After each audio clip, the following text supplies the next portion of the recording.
satu cuplikan kecil di mana baginda Rasulullah memberikan contoh kepada kita betapa kita harus saling menolong terhadap orang lain walaupun orang itu beda agama dengan kita. Satu hari ketika Rasulullah sedang berkumpul dengan beberapa sahabat di rumah Abu Bakar Siddiq, yang disitu juga ada sahabat Bilal bin Rabah. Kumpul ada beberapa sahabat di rumah Abu Bakar Siddiq, termasuk baginda Rasul. Ketika Rasulullah dengan para sahabat sedang berbincang-bincang,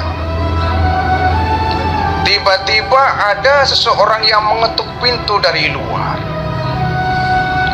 Ketika dibuka pintunya, ternyata ini orang Nasrani. Dia datang tergoboh-goboh mencari baginda Rasulullah. Mohon maaf, apakah di sini ada Muhammad? Ya, Nabi langsung ngacung kepala. Saya Muhammad. Ada apa? Muhammad, kalau engkau seorang nabi, kalau engkau seorang rasul, buktikan, berikan aku pertolongan. Aku sedang dizolimi oleh orang, tolong aku. Nabi langsung bangkit. Ada apa?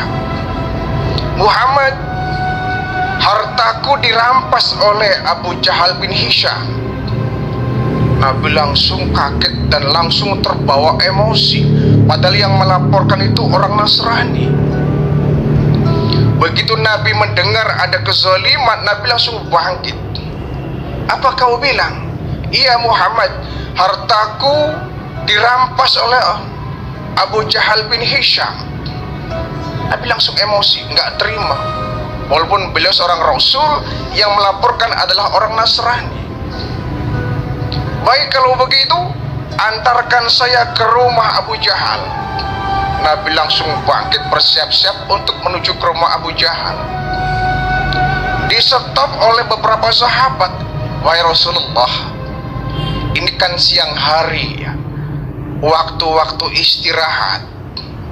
Barangkali saja kau ke rumah Abu Jahal, dia sedang tidur. Kalau dibangunkan, dia bisa marah. Dan kami khawatir akan terjadi apa-apa pada dirimu. Nanti sajalah agak sorean, atau besoklah, gampang itu sih. Nabi, tidak. Ini kezaliman yang tidak bisa dibiarkan. Nabi langsung bangkit itu ya.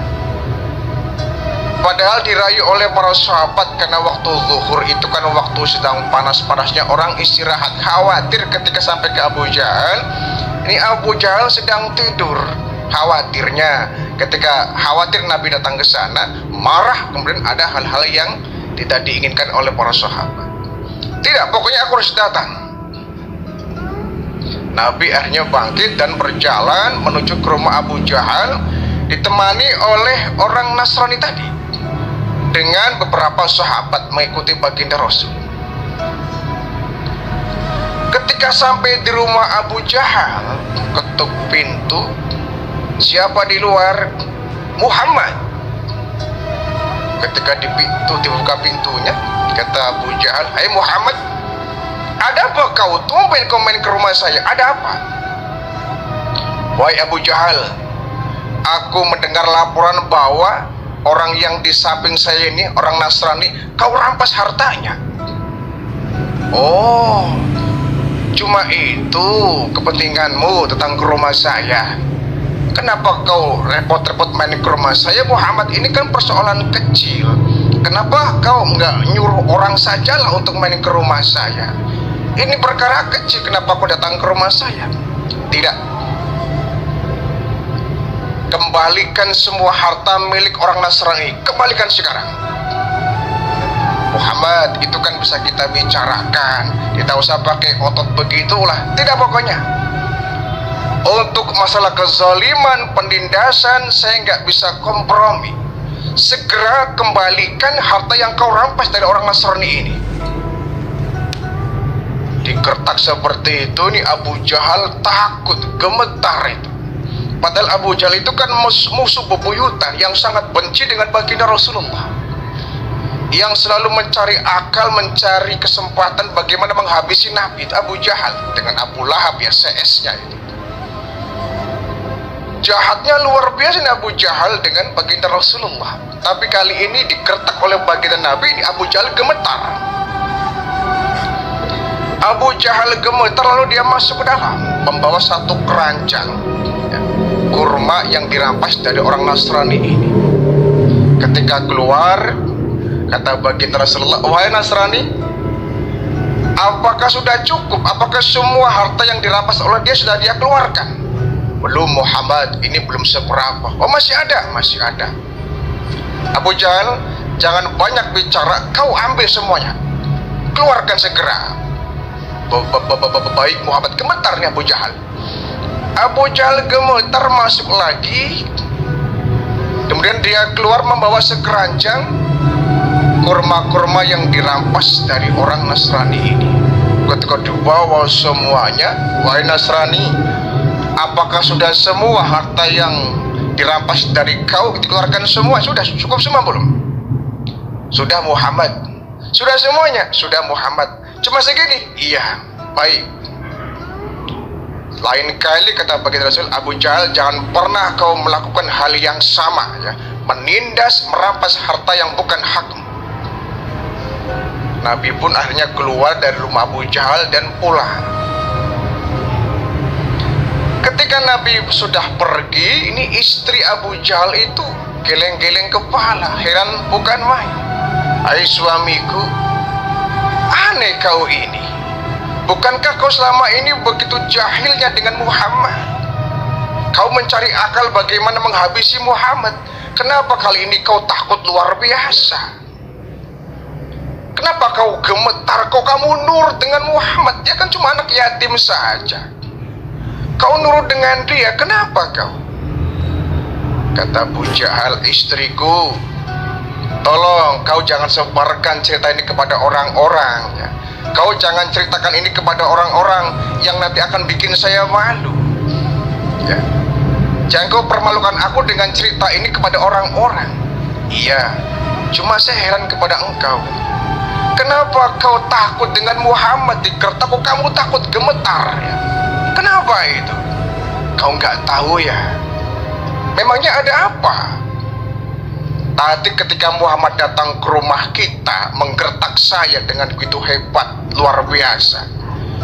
Aku melihat seolah-olah di dua bahu Muhammad, di dua pundak Muhammad ada 2 ekor singa. 2 ekor singa? Iya. Saya nggak ngelihat. Lah, kau nggak ngelihat kan? Saya ngelihat. 2 ekor singa yang bertengger di 2 bahu Muhammad, seolah-olah dia akan menerkam saya. Ketika dia menggertak saya dan ingin saya lawan, ingin saya tolak gertakan dia, itu 2 ekor singa tadi seolah-olah dia mengeluarkan, membuka mulutnya ingin menerkam saya. Bagaimana saya nggak takut itu? Ketika saya ingin membantah Muhammad tadi, ingin melawan Muhammad, ingin membantah, ingin menolak, 2 ekor singa itu langsung membuka mulutnya dengan hebat. Aku takut luar biasa. Loh, saya nggak ngelihat apa-apa itu.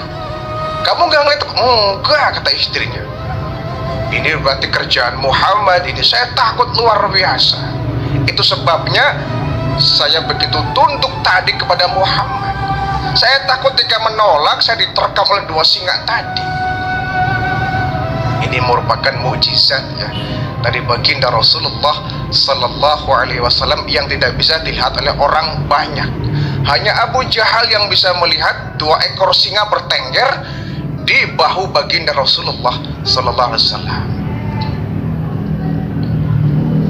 Kemudian baginda Rasul pun pulang beserta orang Nasrani tadi.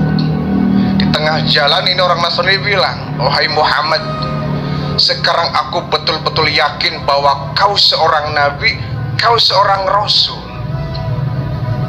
Kau sudah membela saya, menolong saya, padahal saya orang Nasrani, bukan pengikutmu, tapi kau bela luar biasa. Akhlakmu Muhammad sungguh agung luar biasa, aku kagum kepadamu. Tadi dikira saya kau gak bakal nolong saya. Saya kan orang Nasrani, bukan pengikutmu. Tapi kau tolong dengan ikhlas membantu masalah saya yang dihadapi oleh Abu Jahal tadi. Kata baginda Rasul, ya itulah umat Islam. Walaupun Anda orang Nasrani, kami orang Islam, tetap yang namanya saling tolong menolong harus ditegakkan. Jangan sampai tidak saling tolong menolong dengan alasan beda agama. Baik Muhammad, kalau begitu aku betul-betul mengakui bahwa kau seorang nabi, kau seorang rasul. Saksikan Muhammad, asyhadu an la ilaha illallah wa asyhadu annaka ya Muhammad Rasulullah. Orang Nasrani ini masuk Islam. Masuk Islam dia, menjadi pengikut baginda Rasulullah karena akhlak dari baginda Nabi, ya, karena mukjizat baginda Rasulullah yang menyebabkan Abu Jahal ketakutan luar biasa, sehingga seluruh harta yang dirampas dari orang Nasrani dikembalikan lagi. Nah, di sini kita perlu garis bawahi bahwa ukhuwah Islamiyah, ukhuwah wataniyah, dan ukhuwah basyariyah, ketiga-tiganya harus kita tegakkan tanpa harus kita pilih ketiganya. Harus berjalan seiring, ya. Di samping kita memperjuangkan, mengedepankan ukhuwah Islamiyah, kita juga harus mengedepankan ukhuwah wataniyah dan juga ukhuwah basyariyah.